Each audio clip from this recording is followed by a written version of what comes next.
Today I'll be showing you how to make pepper pot. I have my cow foot here and I'm going to put this in boiling water and I'll go it for boil for about 2 hours before I get this pepper pot going because this have to tenderize. Now if you had a pressure cooker, if I had a pressure cooker, which I don't, this would be pressure much faster. But honestly, I don't really mind. So I'm just going to get my water here. I have my water here. Ooh, the fog. I'm gonna put the bowl in there. Just gonna let this come to a boil. I'm gonna put my oxtail into this pot. Into the pot goes my oxtails. In the pot goes my oxtails. And I'm going to rinse it out with some vinegar. And wash it out in a little bit. That's how I do things. You gotta wash your meat, put it in the water, and swish it all around like swishy, swishy, swishy, swishy, swishy.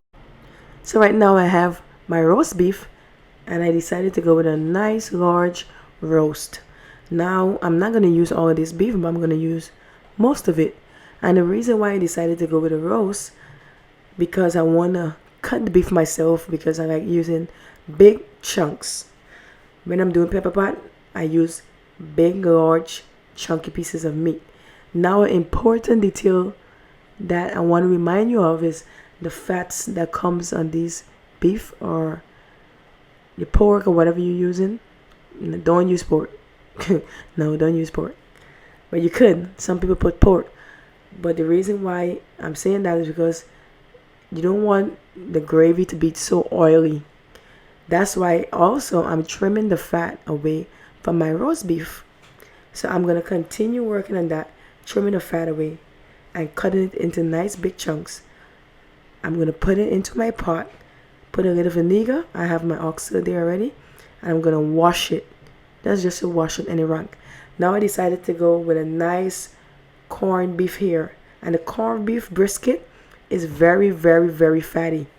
So I'm trimming away about 95% of that fat.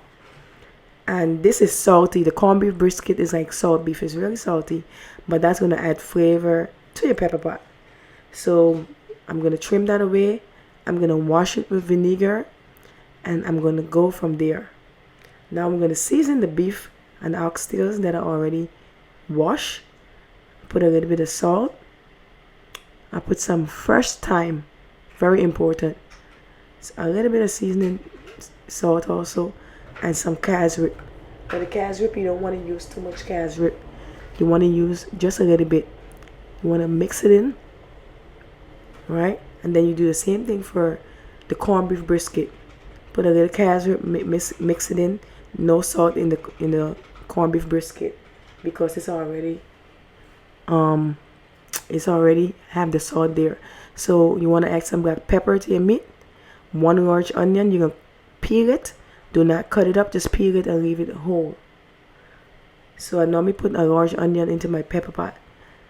So I would peel it, leave it whole, and that will infuse a pot with a lot of flavors.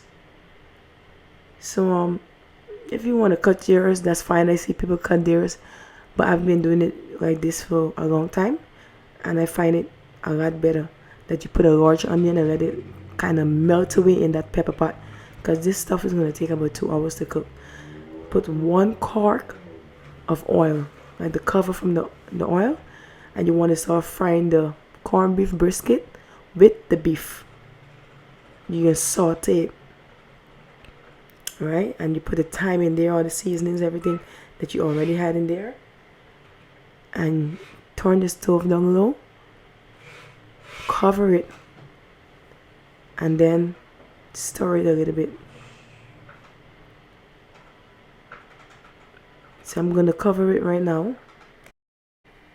Now I'm just gonna let the beef cook very slowly. You want to cook the beef at least about 15 minutes because it's gonna pre-cook for 15 minutes. Cover it up and let it do its thing. Now after about 5 minutes, I stir it so that the cooking can be evenly distributed throughout the meat. Alright? So I have about 10 more minutes to cook, and then I'm going to take out the beef. After that, I'm not going to take it out. It's been 15 minutes total, and it's not cooked all the way through, but it's pre-cooked. So when I take out this beef, I'm going to use the same pan, the same gravy and everything to cook my oxtails in there.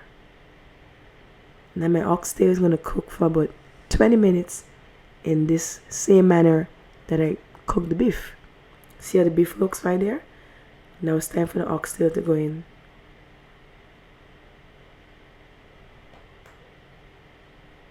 Now I decided to put 2 garlics into the pot with the cow feet. And I put 1 large onion in there also. Now I put my beef, and I'm going to put my oxtail after 20 minutes of cooking. Now at this stage, my cow foot have been cooking for at least an hour and a half, and it's already soft and ready.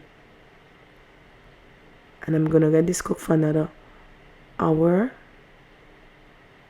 with the oxtails and everything. I'm going to add some cinnamon now. I decided to use 3 cinnamon. I put 2 here, and then I put 1 after this here. And the cinnamon is going to add a nice flavor. You want to add a few cloves also. And you want to add the black pepper and the casrip. So the casrip is going to give it that little dark look. And please add salt at this time, because this is a lot of liquid. You need salt. You got to season it. You got to taste it. You got to add a lot of salt. Taste it and see how is it. How is the flavors. So you see the water is not looking that black as yet. So I decided to open up another casrip. I put 1 hot pepper in there. You put a whole pepper. Don't cut it open because you don't want it too hot. I mean, it's pepper pot, but that's gonna be hot. Added a thyme in there, and I'm now gonna brown some sugar. Now I decided to brown this sugar for about 3 minutes, and you don't want to keep your eyes off of it. You gotta keep browning it.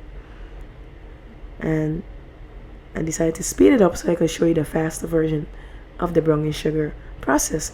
Now this is the first time that I decided to brown sugar, to put it into my casrip, and I'm very happy with the results. It came out very good. So at this stage here, you want to turn off the fire right here. You don't want it too dark, but mine was dark. It was looking just like molasses. You pour a little bit in there, and you pour a little more. I'm not going to use all this brown sugar, but if you want, you could. Then I added 1 spoon of brown sugar, 1 orange peel, dry orange peel. You see how that large onion already integrated into there? It got mushy. The flavors are really, really nice. You can continue to taste this pepper pot. So this is the final product. I hope you enjoy this episode in Andy's Kitchen. Please join me for the next episode in Andy's Kitchen. Bye-bye.